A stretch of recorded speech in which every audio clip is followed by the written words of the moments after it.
mpaka tumefika karibia na vioo vya dereva. Naambia gari naungua moto, ndio ukaona kapaki hapa. Kwa hiyo tumeinusuru maisha ya watu wengi kiukweli. Watu 16 wamenusurika kifo katika ajali ya gari kubwa la kubebea abiria basi kampuni ya Tahmid kwa kuwaka moto maeneo ya Ngaramtoni mkoani Arusha wakati wa safari kutokea Kenya kuelekea jijini Dar es Salaam, Tanzania. Akizungumza na Swahili Media, David Mtachi, dereva wa basi hilo, na kudai kwamba chanzo cha ajali hiyo ni kupasuka kwa betri na kupiga shoti. Hii ni Swahili Media, usisahau kulike, kusubscribe, kushare pamoja na kucomment. Mimi naitwa David Ainea Mtachi, ni dereva wa basi la Tahmid, natokea Nairobi kuelekea Dar es Salaam. Nilipofika kwenye huu mteremko kilomita kama 100 hapo nilipokuwa nimesimama, kukaonekana moshi. Moshi ulitoka sehemu ya engine ya gari. Ikabidi niweke gari pembeni na kusimama kuizima gari, kujua marake particular kwanza ni kujua gari kwa nini itoe moshi, na kuchukua fire extinguisher kugundua ni sehemu gani moto unapotoka. Lakini tumegundua ni kwamba betri imepasuka. Betri ilipopasuka ikawa imeshapiga shoti. Hasa kwa sababu tuna kifaa maalum magari yetu haya ya kuzimia moto, basi tukawa tumewahi kuanza na awamu ya kwanza, na wananchi wakawa wamefika wakawa wametusaidia hivyo. Lakini chanzo cha moto huu kuunguza gari hii au ajali hii ni kupasuka kwa betri na kupiga shoti. Na gari imeathirika kwa kiwango gani? Gari imeathirika sehemu ya engine, kwa sababu kwenye engine ndiko moto ulikopigia shoti. Kwa hiyo waya nyingi zimeungua na kuhiti kwa sababu ya lile joto la hiyo shoti ile imetokea. Je, kuna mtu aliyejeruhiwa au kuumia?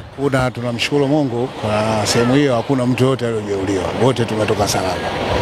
Baada ya kuwatuliza watulie, tutoke salama na kuwasaidia, tukawa tumetoka salama yote. Kwa sababu betri ndio mfumo mkuu wa umeme.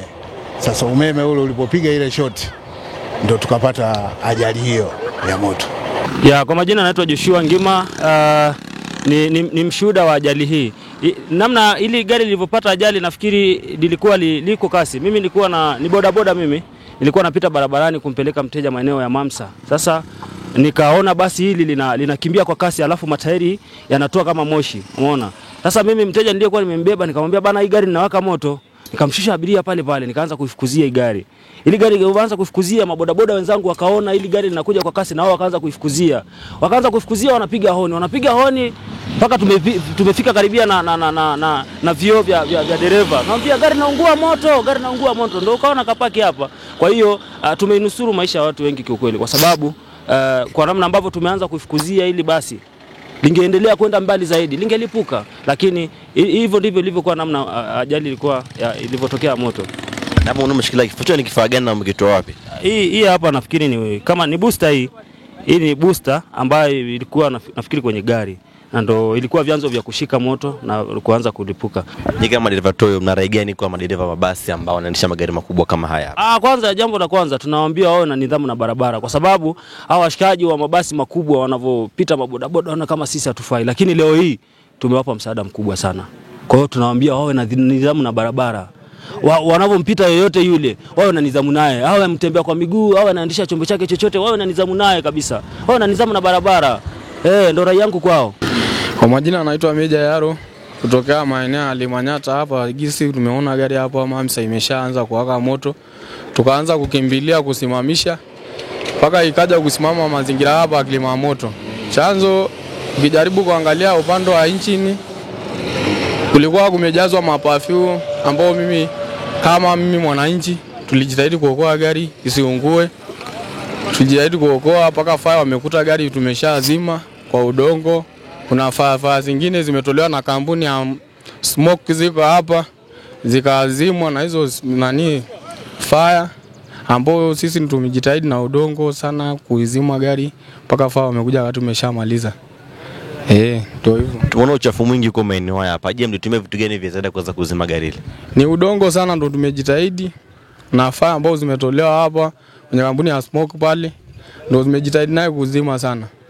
Hamna kingine ambao tumejitahidi naye ambao ni wananchi na wamejitahidi kuzima gari, faa wamekuta gari imeshapoa. Ambao kingine sisi tunahamasisha sana serikali kutokana na faa hata wekeni Ngaramtoni hapa, iwe sehemu ya karibu, ingetusaidia zaidi. Lakini wanadamu wamesaidia. Cha msingi hii gari imekimbiliwa sana na bodaboda. Kuifuata kwa kuisimamisha kwa sababu dereva haoni moshi inavyotoka. Lakini sisi ambao tulikuwa maafisa pale tumeviona, tumekimbilia. Cha msingi waendelee tu kuendesha magari tahadhari na hizi pafi wanapoweka karibu na injini, sababu mimi kama ninavyojua pafi ni kama gesi. Pafi sana sana ndo wamejaza karibu na injini, ambao sio nzuri. Ingesababisha ajali kwa watu wengi sana. Japokuwa tunamshukuru Mungu maana hamna mtu aliyekufa. Mimi naitwa Kombo Salim.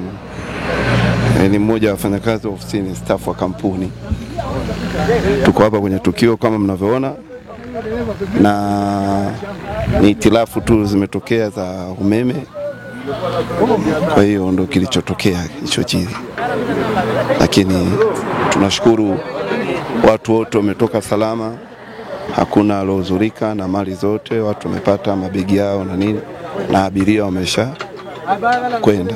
Hapo taratibu lobaki ndo kama unavyoona, tunajaribu kuitoa tu gari kwenda kuhifadhi yadi, tuangalie utaratibu mwingine. Gari ilikuwa na jumla ya watu ngapi? Gari ilikuwa na watu kama watu 16. 16 tu. Kwa mujibu wa taarifa inasema hamna aliyepoteza maisha. Vipi kwa upande wa majeruhi? Majeruhi hakuna. Majeruhi ni mmoja, ni kondakta ambaye alikuwa anapambania kuhusu moto, kuuzima. Yeye ndo amepata madhara kwenye mkono na sasa hivi yuko hospitali, amekwenda kupata huduma. Unajua ajali ya moto mara nyingi inapotokea, nadhani unafahamu kama ni mzoefu, ajali ya moto inatokea inakuwa inastukisa ghafla. Unaweza chombo kikawa kinatembea, kuna itilafu ikatokea tu. Umeona na moto kuona mpaka kusikia kwamba mbona gari na mpaka kuna dalili ambayo ni kama moshi. Sasa kwa mtu ambaye unakiongoza kile chombo, basi inabidi uchukue hatua labda za kusimama, au kuna mtu atakukumbusha labda katika wenzako unaotembea nao barabarani, labda watu kama watu watoyo au gari ndogo, mtu anakupiga ishara ya taa au anakufuata, bwana hii gari ina itilafu nyuma, mbona kama Kwa sisi kama kampuni, utaratibu wa kama vitu kama hivi huwa mara nyingi sisi tunakuwa kwetu ni nadra sana.